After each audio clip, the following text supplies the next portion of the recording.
many people out here have a gaming console or are planning on buying one? All right, so there are pluses and minuses for each console, and that each adds up to a unique gaming experience. And what I want to do is highlight some of the pluses and minuses for each system. So I average about 100 hours on each system, and I've been through all of the highs and lows of each console, so you can trust me on some of this stuff.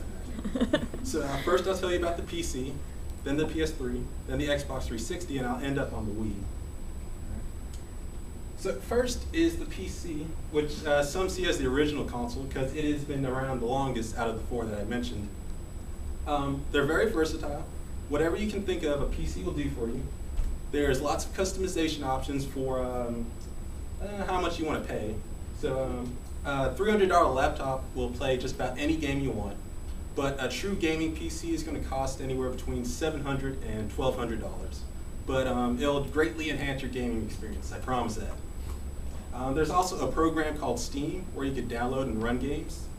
It literally has thousands and thousands of games, and there's about 1,000 that are under $10, so it's really good. One of the negatives about PCs are as soon as you buy them, you have waged an never-ending war on viruses. They are just waiting to pop up when you least expect it. About the PC game library, there's two companies that you should really pay attention to. Valve, and the creators of Steam, and Blizzard, creator of games like World of Warcraft and StarCraft.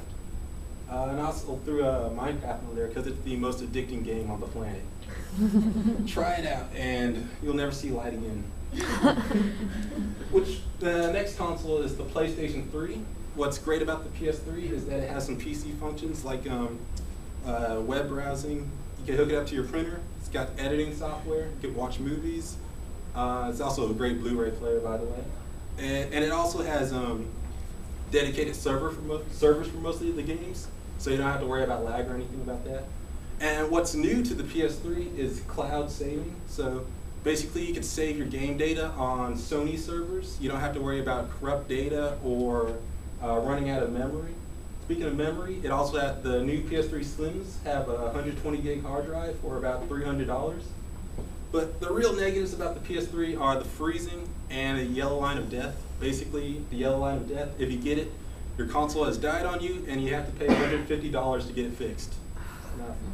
Also not backwards compatible, so you cannot play PlayStation 1 or 2 games on your PS3.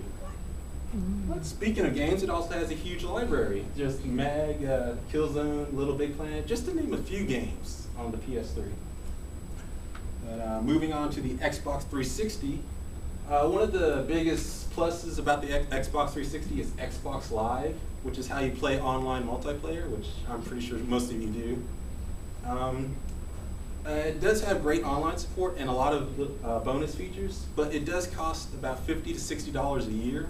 So for some of you that might be a plus, but for the rest that might be a minus. Also what I like is the Kinect, where instead of using a controller to play your games, you use your body. It is really innovative and a lot of fun, and trust me, that is worth the money. The real negatives about the Xbox 360 is the red ring of death, which similar to the yellow line of death, your console kind of just died on you and you have to get it fixed. Good news for the 360 is that there's a lot of how-tos fixed on the sites like YouTube, and you can just Google it. The Xbox 360 library includes games like Gears of War, Halo, Crackdown, and a lot of interesting things you might want to check out if you ever get a 360. And moving on to my final console is the Nintendo Wii. Now what's great about the Wii is that everyone can be a gamer no matter how old you are. Whether you're 8 years old or 80 years old, you can play the Wii. Most of it is due to how easy it is to use the Wiimote. I mean, literally all you're doing is this. And it's a great way to add exercise. And it's really highly immersive. So a lot of you are really going to lose your composure when you play One of the bad things about the Wii, though, is that you have to be pretty fit to play, because you only do this for so many hours a day. You really can only do it. But anyway, it's also, there's a lack of serious game for you hardcore gamers out there. So if you're looking for a challenge, you might not find it on the Wii. But it does have a pretty good library of games, mostly the triumvirate over here of Zelda, Mario, and Metroid. There's also a couple of good games like Wii Sports and Super Smash Brothers Brawl. Or is it Melee? Yeah, it's Brawl. So, in conclusion, each console has a unique gaming experience for each person. And I'll show that with the PC, the PS3, the 360, and the Wii. And just remember one thing.